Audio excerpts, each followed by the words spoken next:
The peaceful ones, in the heart of the galaxy where stars burned bright and countless ships drifted like silver birds, the great Galactic Council gathered once more. Towering spires of crystal and steel shimmered under the glow of distant suns, while delegates from every known species walked through wide halls, wearing robes woven from light metals and memory cloth, their voices humming in many tongues. Among them moved the humans, soft-footed, quiet, smiling as always. They wore plain suits, their faces calm, never loud, never proud, always listening, always nodding, never challenging, even when insulted. They just kept smiling. Some thought it was humility, others thought it was weakness, but no one feared them, not really. Tom stood at his usual place near the back of the chamber, a tall human with gray eyes that watched everything. His posture relaxed, his hands clasped before him. He listened as the leader of the Zuran Hive stood tall, wings stretched, and spoke with buzzing pride about threats rising from outside the spiral edge of the galaxy. They had intercepted a signal from something powerful, something ancient and vast. Whispers moved like wind through the chamber. The outer void was a place of silence until now, but now there was movement, there was danger, and it was coming fast. We must protect our core worlds, said the scaled ambassador of the Bhazra Veal, their voice cold and sharp. We must place weak species near the edges to stall this threat, to slow it while we prepare. Many nodded with approval, their eyes moved to the humans seated in quiet rows. Tom said nothing, his lips curved gently upward and his head bowed as if in agreement. Earth is peaceful, said one voice from the high seats. They have no great fleets, no planet crushers, no dread engines. They will not be missed if taken early. Tom heard this and nodded again. Not even a twitch of protest passed over his features. He knew the play, he had watched it unfold many times in small ways, but now the act was reaching its final scene. Let Earth stand as a shield, someone said, and many agreed. Laughter echoed, some warm, some cruel, and Tom stood silently, the smile never leaving his face. Later, aboard the modest human vessel, Tom walked alone through its narrow halls. He passed crew who greeted him with respectful nods, their eyes holding questions, but not fear. None of them asked what he planned, none of them needed to. They all knew. He entered a small chamber where the lights dimmed automatically and a wall screen blinked to life. The face of a woman appeared, aged but sharp eyes focused. Tom gave a slight nod. They chose us, he said, his voice calm. They are sending the storm to Earth. The woman nodded slowly, and behind her more faces appeared one by one. Leaders, commanders, strategists. None of them wore medals, none showed signs of worry, only readiness. It is time, she said quietly. Tom turned away from the screen and looked out the small viewing panel. Stars stretched in every direction, cold and beautiful. He thought of blue oceans and green forests and the children playing under open skies back home. He thought of all the years Earth had smiled, played weak, kept quiet while building in shadows and silence. Let them come, he whispered, and walked away. Back in the Galactic Council chamber, discussions turned toward trade agreements and border tensions. As if no storm loomed near, none mentioned Earth again. Ships were already moving through the void, dark vessels from the outer empire, forged in lifeless systems powered by stolen suns. They did not speak, they did not negotiate, they consumed, they destroyed, and now they moved toward Earth like wolves drawn to a lone light in the dark.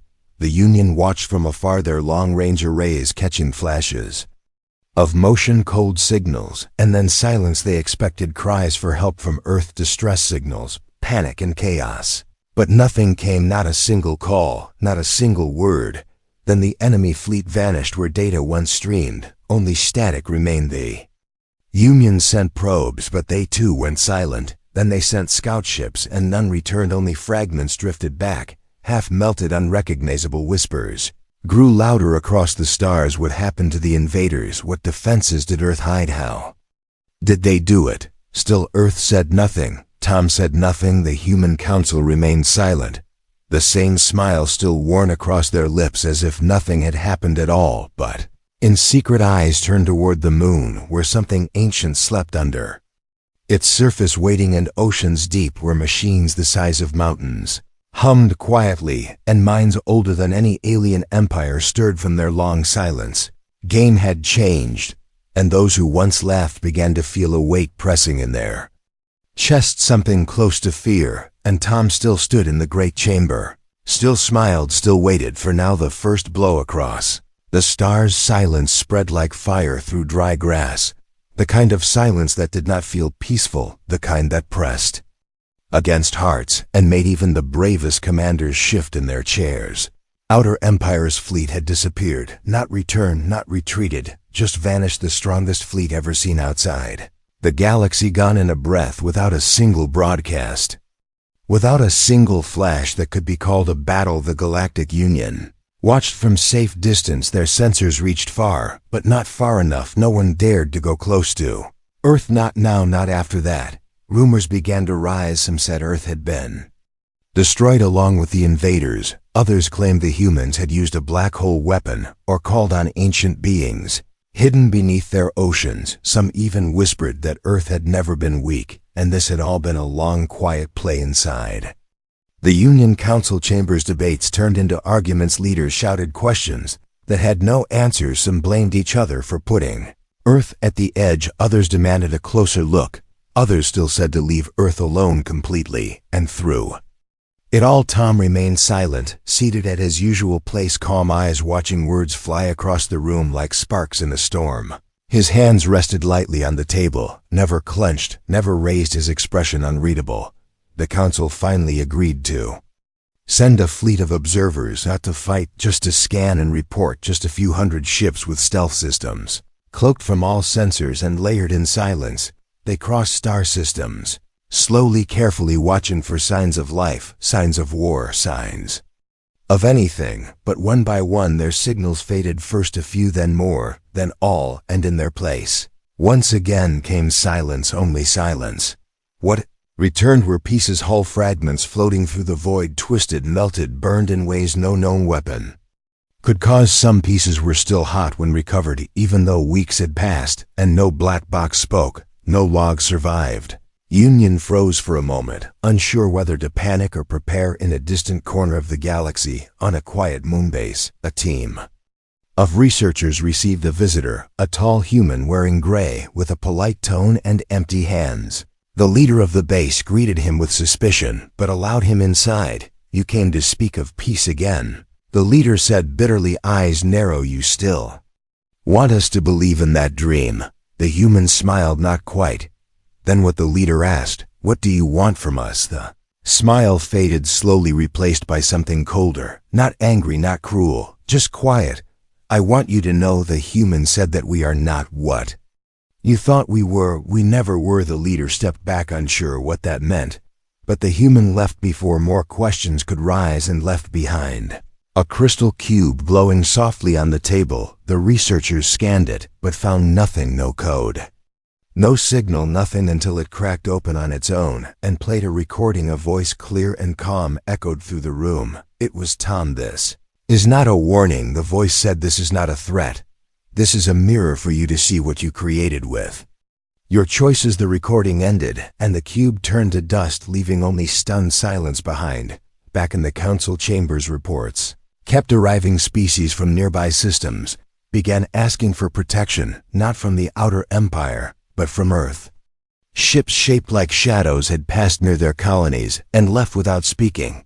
But their presence was clear, not hostile, not friendly, just watching. Another world claimed a small moon had vanished overnight. Another said their weapons stopped working whenever they aimed toward Earth space. Another said nothing, but their leaders suddenly fled underground, refusing to explain why. And through it all, Earth remained quiet. No announcements, no broadcasts, no shows of power, only Tom, now standing in the council hall, as if waiting for the right moment. One morning, if it could be called morning in that place, a tremor shook the entire chamber. Not a quake, but a ripple in the field around the station, as if something massive had moved. Close screens flickered, data rushed in. A new object had arrived at the edge of the council's home system.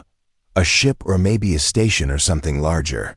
No one could tell. It floated there with no signal, no threat, just presence. Some panicked, called for weapons to be aimed. Others warned against it, remembering what had happened to the last fleets that tried. Tom stepped forward slowly for the first time. He spoke, "It is not here to fight." He said, "It is here to remind of what someone shouted across the hall that we watched and we waited." He said that we learned and we listened, and now we act, not with fire, not with rage, but with balance. "You were weak once too, remember that," he added, voice soft but clear. "You only grew strong through struggle, so did we just hid it better." He stepped back, his words echoing through the chamber long after he had gone. Object outside did not move, did not vanish, just remained silent like a mountain waiting in the sky. The Union had no answer, no plan, no response. The masks were falling, and beneath them, truth was shining cold and bright, and nothing would be the same again. The curtain falls. The chamber felt heavier now, as if the walls themselves had begun to understand something deep and silent, something they were never meant to know. The lights above still glowed the same, but the air around the Galactic Council felt thicker, full of something unseen, like the pressure before a great storm. Delegates from every known race sat in silence, their faces turned toward the center where Tom stood alone, tall and calm, with no armor, no weapons, no army behind him, only a voice that had stayed quiet for far too long. Behind the wide windows, stars blinked like tiny eyes, watching, waiting, listening. For years they had called humans soft, some called them useless, others kept them around for small tasks or safe diplomacy. Everyone had thought of Earth as a background player, a helper species, with polite smiles and kind voices, a culture of art and music and gardening and care. But now, after the storm ships vanished, after the enemy disappeared, and the black cubes arrived with silent messages, there was no more laughter, no more casual orders sent toward Earth, no more jokes whispered in the shadows of the council halls. Now they watched Tom as one watches a lion that has stood up and opened its eyes. He spoke again, not loud but clear, his voice carried through every speaker in the hall and into every recording device across the council systems. "You judged us by what we chose to show you," he said, "and we let you. We walked beside you and never above you, and you believed that was our place, but you never asked why." Ripple passed through the room. No one moved, no one interrupted, even those who once mocked Earth now sat still, their eyes wide. Some delegates reached for hidden transmitters, sending quiet messages back home, codes of concern, maybe even warning. Tom's hands remained by his side, his posture never shifting. "We watched you," he continued. "We learned your languages, your histories, your technologies. We saw how you treated the weak, how you pushed them to the edge, how you fed them to threats so you could stay safe behind shields and fleets, and you called it strategy." A few murmurs rose among the seats, but no one stood to challenge him. No one dared, not after what had happened out near Earth. For a long time we built in silence, Tom said, his eyes scanning the room. "We placed no great ships in orbit. We raised no towers into the stars. We let the sea hold our secrets and the stone carry our codes. Beneath the oceans, entire cities had grown invisible to all sensors, filled with machines that ran without error for hundreds of years. Machines that could think, machines that could create, machines that could destroy underneath the surface of the moon. Vast engines had slept like giants with hearts of plasma. Their eyes closed, their fists locked in stillness, waiting for the signal to awaken. In the cold belt beyond Mars, entire fleets had drifted among the rocks, hidden under ice fields with signals so faint they blended with the wind of space. You called us slow, you called us small. You said we had no bite." Tom raised his hand, and the walls behind him lit up with projections. Not just images, but movements, fleets of black ships moving in perfect silence, drones weaving nets of energy across systems in seconds, artificial minds conducting entire battles and simulations, with zero lost cities under glass, with sky domes so real even the stars above them blinked and dimmed. Rhythm. The chamber gasped, not just in fear, but in awe, not just in awe, but in a kind of ancient shock, like those who see a shadow where they thought there was only light. "We hid because we remembered." Tom said, "We remembered our own history. We remembered what we once did to each other, and we knew if we rose too fast, the galaxy would not welcome us. So we wore the mask, and we wore it well." Tom stepped forward, only once, only a single step, but it felt like the movement of a planet, the kind of motion that changed the flow of stars, Now the mask is off across the galaxy. Screens lit up in all major systems, a message playing in every language at once, the same tone, the same calm voice. Earth is no longer part of your games. We will not be your shield. We will not be your pawn. We are not your enemy, but we are not your tool. The message ended, and in its place came only a symbol, a simple outline of Earth, a blue sphere surrounded by orbiting rings, each ring marked with silent movement, as if the planet itself had become a machine of thought. The council leaders looked to one another, unsure what to do. No weapon fired, no ship launched, and yet fear grew like smoke in their lungs. A new era had begun, not with explosions, not with conquest, but with truth. One of the oldest races, a being made of crystal light, finally spoke, their voice shaking slightly. What happens now? Tom turned to them, his face calm, his breath steady. Now you choose, he said, and then he left the chamber without another word. His footsteps, quiet but unforgettable. Some races began pulling back their fleets from human borders. Some started sending messages of peace. Some began digging through old records, trying to find when it all started, trying to see where they missed the signs. But it was too late. The curtain had fallen. The act was over. The stage was real now, and Earth stood at the center, not as a victim, not as a background player, but as something far older, far colder, far more prepared than anyone had known. The galaxy had watched, and the galaxy would never see the same again. Fear awakens. The stars no longer felt safe to those who once ruled them. The silence of space that had once brought peace now whispered the presence of something they did not understand, something hidden behind the blue world they thought they knew. Earth did not speak again after the message. No threats, no demands, no movement, only stillness. But that stillness held weight. It pressed into the hearts of kings and warlords. It shook the balance that had lasted for thousands of cycles across many systems.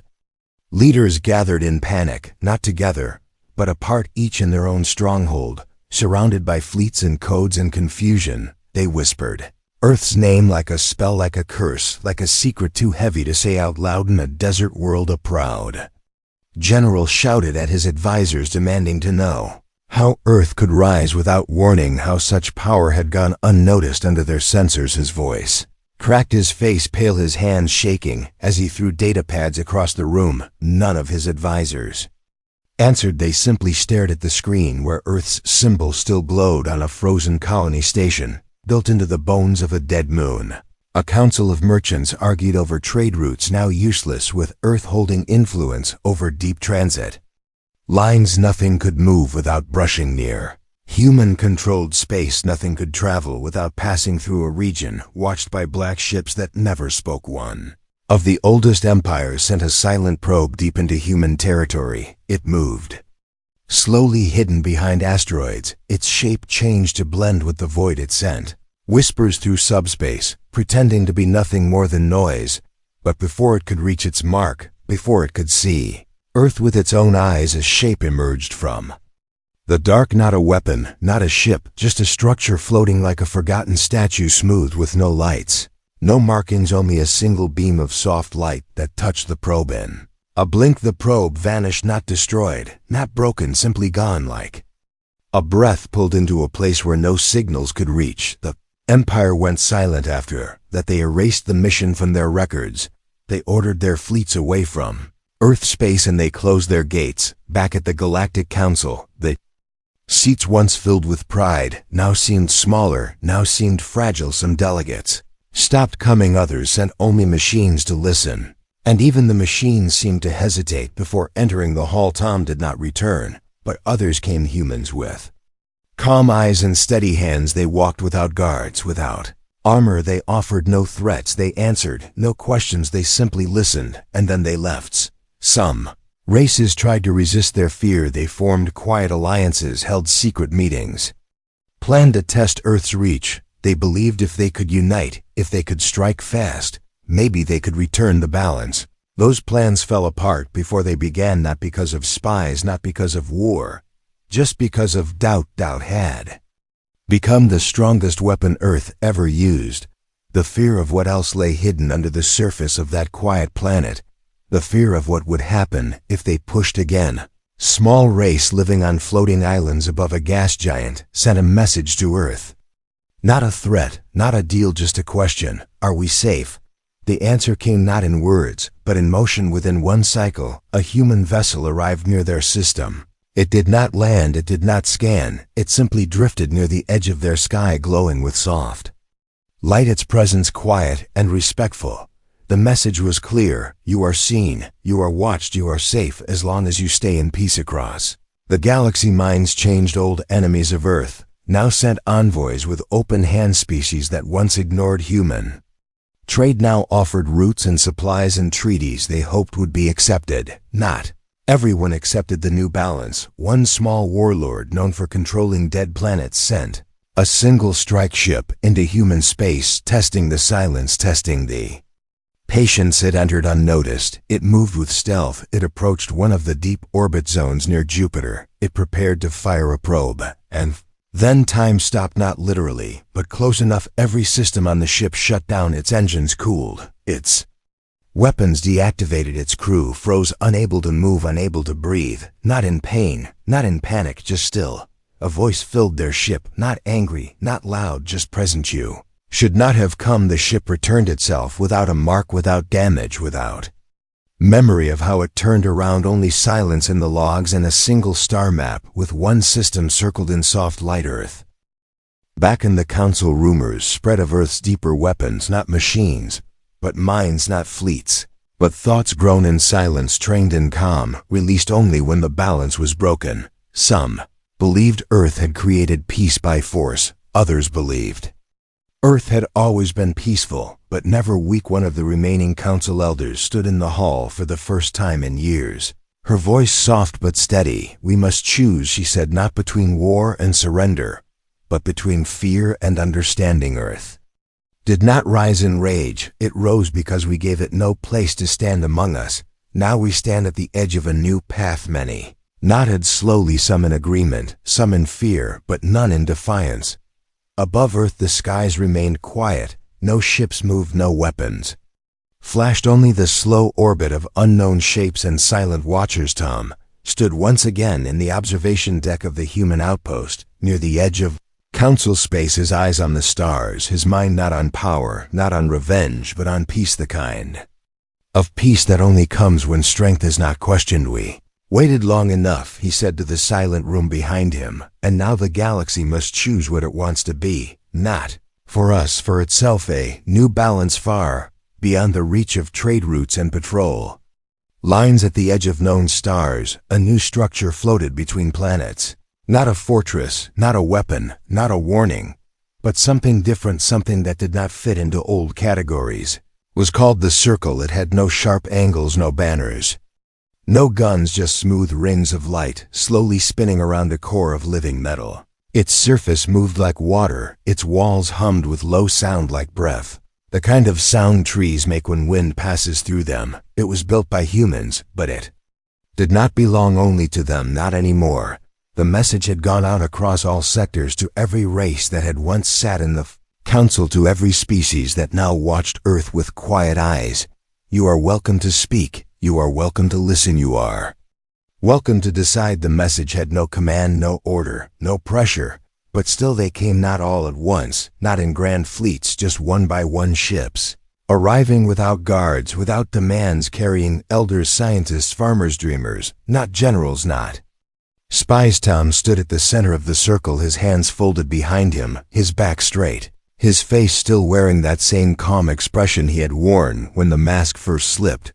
Now there was no mask left. He welcomed them with soft words. He showed them the gardens grown in zero gravity, the light forests, the floating libraries, the orbs of memory filled with voices from Earth, from every language, every age, stories of war and stories of peace, stories of mistakes and stories of hope. He did not show weapons, there were none to see, and yet the fear remained, not a fear of death, but a fear of change. The kind of fear that rises when old truths fade, when new ones take shape. One elder asked him quietly, "Why now? Why reveal this? Why rise?" Now, after hiding so long, Tom looked at her with gentle eyes and answered without delay, "Because we waited for an invitation, and none came. Because we hoped you would make space for us. and you never did, because we trusted that peace would not need power. But we were wrong. He turned his gaze toward the stars, so we built in silence, and now that silence is over, one young delegate, a historian from a planet where rivers sang through crystal valleys, stepped forward with hesitation and asked what Earth wanted now that it had the galaxy's attention. Tom paused for a moment, then smiled, not the old smile, not the practiced one, but something real, something shaped by long patience and deeper pain. We want to stay, not rule, not conquer, not punish. We want to stay among the stars as equals, not tools, not shields. We want a seat that is not offered with pity or granted by fear. We want to stand and not be told to kneel. Some delegates lowered their heads, some looked away, some stared in silence outside. The circle knew ships had arrived, human ships, quiet and graceful, drifting near the stars, not to threaten, not to watch, just to be seen, no longer hiding, no longer pretending. From many worlds messages began to flow, short, simple, honest. We see you, we hear you, we are ready to begin again. Not every voice joined, not every world opened its doors. Some still feared, some still doubted, and that was allowed. Earth did not push, did not demand, it simply remained steady. A world known for cold logic sent an offer to share data about long-range travel. Another world famous for healing arts asked to exchange students with Earth. A race that had once mocked human weakness now offered them a seat in a new council, not of rulers, but of witnesses. And Earth accepted with grace, not pride. In cities across Earth's skies now held strange stars moving in silent patterns, not warships, but watchers. Machines designed to learn, to guide, to protect without chains, without control. Children stood under those skies and pointed up and asked what they were, and parents answered with truth. They are friends who waited too long to be known. Tom returned to Earth once the circle was complete, once the voices had begun to speak with less fear and more wonder. He walked again through green forests and quiet lakes, through streets where music flowed and laughter returned, not the laughter of ignorance but of healing. At the highest point of the circle, one room remained empty, a round chamber open to the sky, filled with soft light, and a single tree growing from the floor, its roots glowing, its leaves whispering in the artificial wind. Room had no throne, no command seat, no screen. It was not made for orders, it was made for remembering. Tom entered that room one last time and placed a single stone at the base of the tree. It held no words, no carving, just weight, the kind that memory carries. Stood there in silence, then turned and left without speaking. Outside, the galaxy still moved with its ancient rhythm. Stars still burned, comets still danced, planets still turned. But something had changed.